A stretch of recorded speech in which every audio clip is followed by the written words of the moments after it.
Welcome back to the Real News Network. We're in New York City with Robert Johnson. He's the Director of Financial Reform at the Roosevelt Institute. He's new Executive Director of the INET, Institute for New Economic Thinking, which you're doing with George Soros. That's right. So last segment of the interview, we talked about the idea that President Obama had a choice when the banks were crashing. Instead of just pumping up money in the name of saving and defending Main Street and pumping up money into the big banks, he could have taken the functions of those banks and essentially nationalized them, let the bankers and the shareholders pay the price of speculation, which means if you gamble and you lose, too bad, you can leave the casino without your money. But instead he pumped money. What I want to ask you, if we follow your suggestion, it would be more or less nationalize them, but only for 3-4 years, and then take them back to the private sector. But given the private sector so inherently seems to be prone to wild speculation, why privatize them? Why not keep those functions public? Well, I think there's dangers on both sides. If you have inappropriate rules governing financial regulation in the private sector, the banks will malfunction or they'll engage in excessive speculation. So the first thing you got to do is change the rules that govern the entire capital market to put things on a healthier footing. Secondly, let's do firstly before we do secondly. Okay. Can you? In the real politic of this Senate and the House, can you actually have effective financial reform given how powerful Wall Street lobbying seems to be? And if you look at the kind of financial regulation they're trying to get through Barney Frank's committee, by the time it's done, it's going to look like the public option is going to look like in healthcare reform. Like there's not going to be much left. That's right. So do you not need to do something more radical because you can't create, in the real world, you can't create those kind of rules? What you need to do is campaign finance reform, and you need probably public donation which media there's a Supreme time. Court decision coming, in a few weeks, which is probably going to make it easier for corporations to spend money now. In other words, if you can buy and sell the making of the rules, you're never going to get good rules. And you've got a bill that's come out of Frank's committee that looks quite pleasing to the industry, and that's no surprise. A lot of people in the Democratic Party, as you know, many Republicans didn't vote for this bill, and God knows what they would have produced if they had their way. So I'm not exonerating them here at all. But the Democrats proposed a bill. They put it forward. They're in power. They have to make changes. And so-called New Democrats, the right, the most conservative wing, many of whom won their House seats in 2006, 2008 in traditional Republican districts, are a little bit scared right now because they're going to have 10% unemployment next year when they're up for re-election. At 10% in terms of the kind of low end of the official number, but if you take looking for work and 17, 18, 18, in some of these states it's maybe into 30 and 40%. It's a dire circumstance. And we were talking off camera, but when the stimulus money that's been helping the states and cities wears out or is out of money, there's a massive another shoe to drop in terms of unemployment. So you have a situation that's very delicate for these public policy officials, these congressmen and senators, and the only thing they can think to do is build a war chest for marketing because they know they're going to face a heck of a battle. Where do they get that money from? As Dick Durbin said, the banks own the place. So that's what you might call refracting the rules relative to what would be good public policy.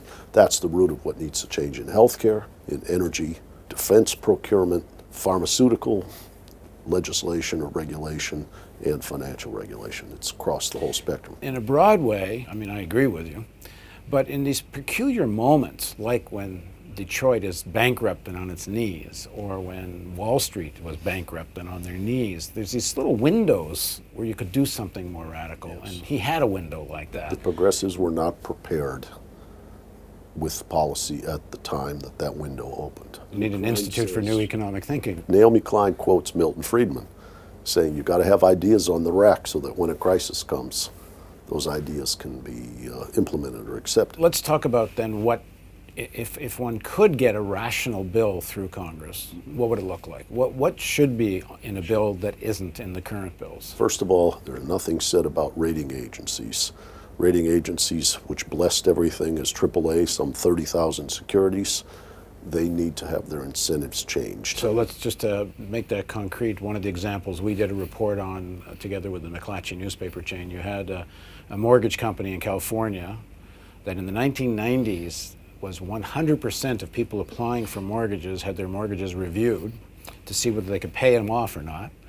And I believe it was by 2003, 2004, only 10% of the mortgages were even being looked at. Otherwise, they were just being put through. And then that gets bundled. Goldman Sachs buys the bundle, and the rating agencies give them AAA. And they get paid by Goldman Sachs, who then distributes them with a fat profit margin. So what kind of reform do you want to see in terms of the rating The agencies? sell side has to stop being their customer.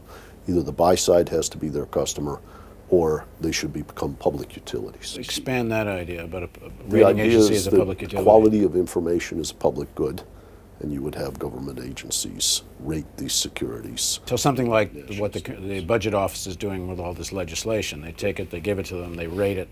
You'd have a public utility that would rate it. Is anybody even talking about that on the Hill? No, and you have some very interesting things coming up. Berkshire Hathaway owns a very large municipal bond insurance company, and they are also the largest stockholder in Moody's. I'm wondering when Moody's is going to downgrade some of the municipalities that Berkshire Hathaway has insured and lead to what you might call a deterioration in their balance sheet, however small. I mean, Buffett manages his money very well, but it's an interesting set of possibilities. I don't see anything happening on rating agency reform right now. I don't see derivatives instruments, which we talked about in an earlier segment. You said, and you testified in front of a congressional committee, and you said the regulation of the derivatives trading is at the core of the whole issue. You know, I call it the San Andreas fault of the current financial So system. explain Complex and opaque derivatives, as we talked about in the earlier segment, are what create fear and fear of default risk and lead to the seizing up of the credit system. Complex, opaque derivatives are what scare a Treasury Secretary or a Fed chairman and make it so that he is reluctant to resolve a too-big-to-fail institution. So you make these things simple and clear rather than complex and So opaque. give a specific example what that would look like. What you would do is you would take these derivative instruments, and instead of having them marked to model, which means a fictitious pricing from a computer model derived by a so-called rocket scientist, you would actually make them trade Which these is often things. a 23-year-old kid making it up. Yeah, but what you would want to do is have these instruments trade on an exchange. So at 2 o'clock in the afternoon, you know what the price is. Break it down again for someone who doesn't follow this. What's the instrument, and how would this mechanism You have a work? derivative which is essentially designed to give somebody insurance against Essentially like an changes in insurance risk. policy. So if someone makes an investment, they want to insure the downside. Right, and the value of that, if it's done mark to model, meaning by the fictitious rocket scientist method, has never really traded on an exchange. So you don't know what you can get for it. When you put that through the model, you can kind of set the dials where you want them to be. Then nobody knows what the value of your asset really is, and they don't know what kind of capital you should be setting aside as a buffer. When you make it actually trade on an exchange, what that does is it makes people realize what it's worth today. Over 6 months, something might go from 100 down to 20. But when you're doing mark to model, you just keep it at 100 So one of the examples of until that it falls is off a Goldman cliff. Sachs insured, they bundled all these lousy mortgages from Florida and California. They insured them with AIG, but AIG had no idea how much capital they actually had to put aside in case something went south. So when Right. it did go Well, south, they didn't put any everything capital went aside. south. They booked it as income. They took the premiums in from the credit default swaps that they sold and booked it as bonuses. It's like an insurance company that takes in your premium but doesn't keep any money around to pay you in the event of an accident. So- it was fraudulent insurance. So what you're talking about would change that? What I'm talking about would make it easier to understand what was happening in that insurance market, what kind of accidents were unfolding on a continuous day-to-day basis. It would also make it easier for regulators to understand when a major institution was crossing through the goal line of insolvency and needed to be restructured. Because if it turns out whenever there's a crash and public money is going to get thrown at it, then why not just start with public money? Let the public money insure it and have real regulation on what people are doing with their investments. One or the other. Either don't ask for the public money, or why not make it a public utility with real regulations and oversight? Well, if you make it a real public utility, in other words, if you nationalize the banking system, you do run into a problem, which is you and I talked earlier in this segment about the complications of when government controls things, and fundraising for political purposes role of takes us lobbyists and off. such, yeah. What you might say is it takes us in the direction of representing special interests, not the general interest. And that's a danger whenever the government controls the credit allocation process. Benito Mussolini did a very good job of distorting the Italian economy when he was a fascist dictator and nationalized many of the banks.